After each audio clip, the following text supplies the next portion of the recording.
Welcome to the program. Thank you for having me. Sir, your country, my country, they have a strategic partnership. The US is having a strong military presence in Romania, but when it comes to business, Romania has a corruption problem. They say endemic corruption in Romania, and as we speak, we have a big, huge scandal, high-level corruption scandal. The Microsoft investigation is ongoing. So my question is, should American companies be afraid of Romania's corruption? Should they think twice before coming to Romania? Well, first, let's not confuse an investigation of Microsoft with finding something wrong. Of course. And one of the things that I find in Romania is that people jump to conclusions. There's an investigation. We will see what happens. Certainly American companies have been worried in the past, but I think the current government and leadership is very aware of this problem and understands this is a strategic problem because American investment and American defense cooperation, these go hand in hand. So I think they're taking very important steps to evolve the decision-making process and make it more transparent. Certainly American companies cannot engage in corruption because we have the Foreign Corrupt Practices Act, and you go to jail. It's a very serious thing if you engage in this. But I think Romania not only understands that it needs a military defense relationship with the United States, but an economic one. I personally am very interested and involved in the possibilities of investment in Romania, and I think this will happen. So it's not a question of being afraid, it's a question of being aware. Every time you make an investment, you're afraid. You're afraid you'll lose your money. In some countries, you're afraid they'll take the money away from you. Romania is transiting from being a country where that could happen to being a country that can't happen. It is becoming more and more transparent, and people are becoming more and more comfortable at the idea. It's not there yet, but I think in the next year or two, we're going to see substantial American investment coming to Romania. Subsecretary of State Victoria Nuland is criticizing Central European leaders who protect corruption and do not listen to the parliament. She says the corruption cancer is destroying dreams of those fighting for democracy. Do you see in this description Romania? I see in this description an unreasonable position by Mrs. Nuland. 25 years ago, you were occupied by the Soviet Union. Before that, by the Habsburgs, the Ottoman Empire. You have to make strides to get to the point that the United States is, but Mrs. Nuland frequently forgets the corruption in the United States. That many times, in many places in the United States, businessmen are. So I suggest, since I'm not part of the government, that we forget what Mrs. Nuland has to say. Okay. And focus in on the next steps that Romania has to make. For example, in its energy industry, to make the information available that's necessary to make investments, to have partners that are reliable. But the idea that you will completely eliminate corruption in Romania is as silly as saying that you will completely eliminate corruption in America. There's always corruption to some extent. The best you can do is fight it. Robert Kaplan said recently, the Russian danger for Romania is not the military, but the subversive actions. Do you see that subversive actions happening in Romania? Traditionally, the Russians have operated through subversion. And Robert Kaplan, of course, is with Stratfor and is my good friend. We disagree in this extent. I look at Ukraine and I see a massive intelligence failure by the Russians. They miscalculated on what was going to happen. Their intelligence on what was going to happen in Kiev was bad. They never were able to take a step. In this region, there is a sense that the Russians are 10 foot tall and can do anything. But in fact, the history of the past 30, 40 years of Russian intelligence has been failure after failure after failure. So certainly the Russians are attempting corruption. They will succeed in some cases. But the opportunities that are available from the United States, particularly,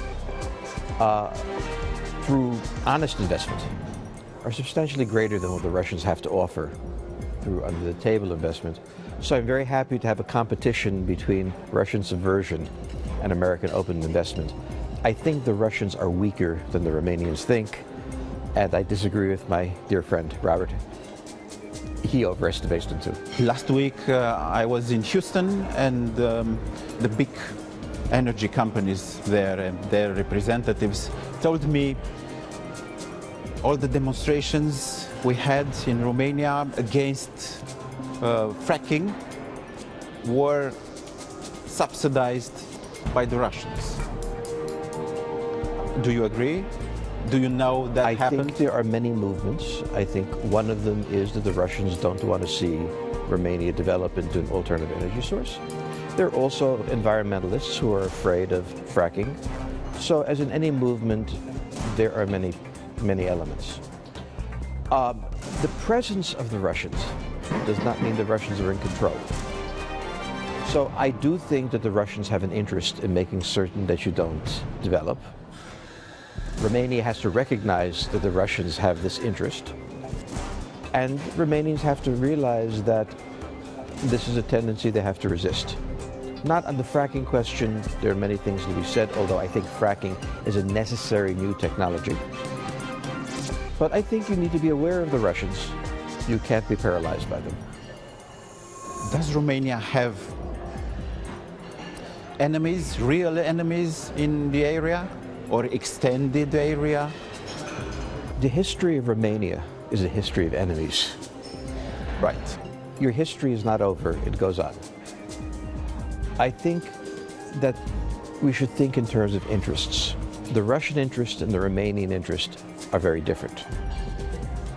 Germany is not your enemy, but I'm not sure that the German interest and the Romanian interest are the same. Turkey is an emerging power. Your interests are similar, but not identical. And even with the United States, your interests are close, but not exactly the same. Black and white, enemy, friend is too simple. And the Romanians understand this. You should look at each of your relationships in terms of Romanian national interest and try to shape them to the extent you can to something that's more satisfactory.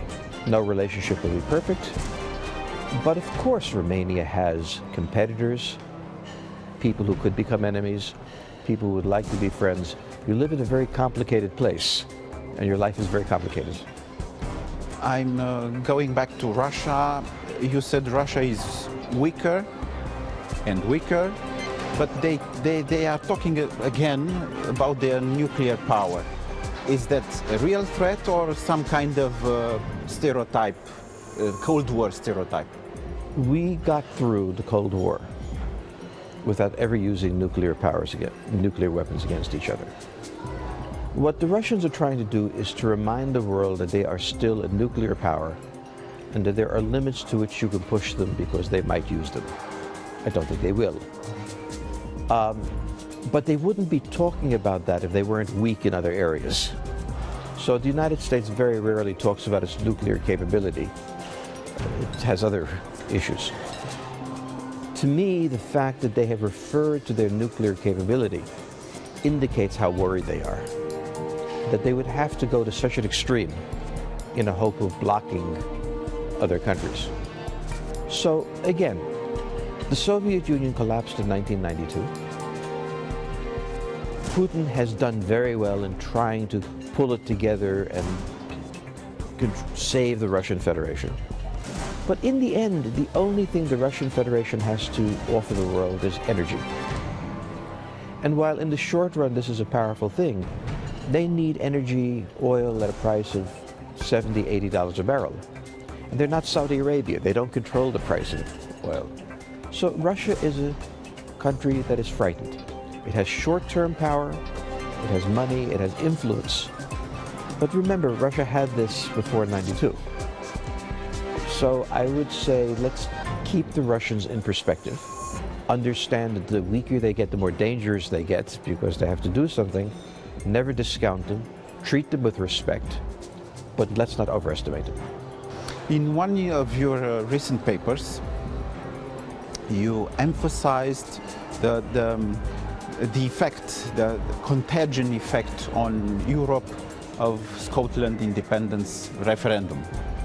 And you talked about the Hungarians in the central region of Romania. The paper had map 2. My question is that a threat or is that a problem to be solved? Underlying European history since the French Revolution has been the question of what is a nation, where are its borders? And from 1914 to 1945, Europe fought a war that in total perhaps 100 million people died in these wars. Raising the question of borders is always a threat in Europe. The Poles could raise the question of the Russian occupation of Eastern Europe, the Germans the question of Silesia, Catalonia, northern Italy. There are endless border questions in Europe. What frightened me about the Scottish, it was a 300-year-old union that had conquered the world. There were no fundamental issues between the Scots and the English. But if this broke up, everything could break up. In that context, I said, out of fear, what if the Catalonians? What if the Hungarians in Romania? What if all of these people want to change the border? Do we go back to the terrible times that we had? So I pointed out there are many issues, but I think the principle of Europe, that borders are not questioned, should be maintained.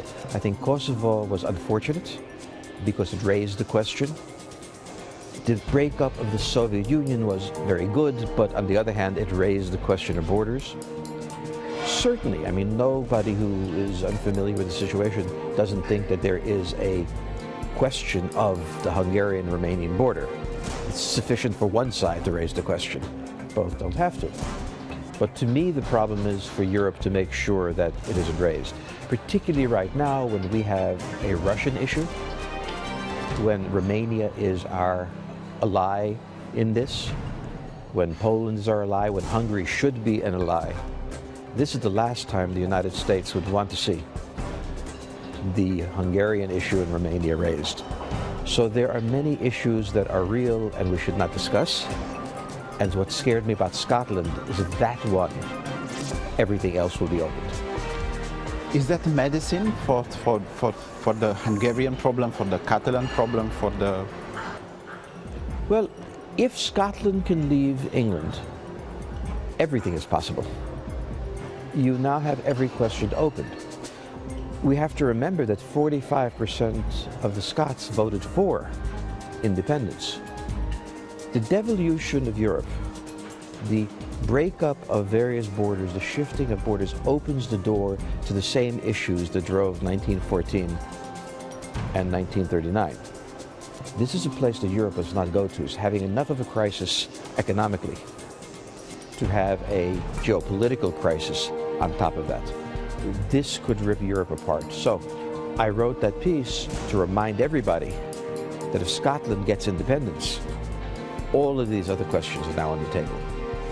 George Friedman, thank you very much. Thank you very much, Avi.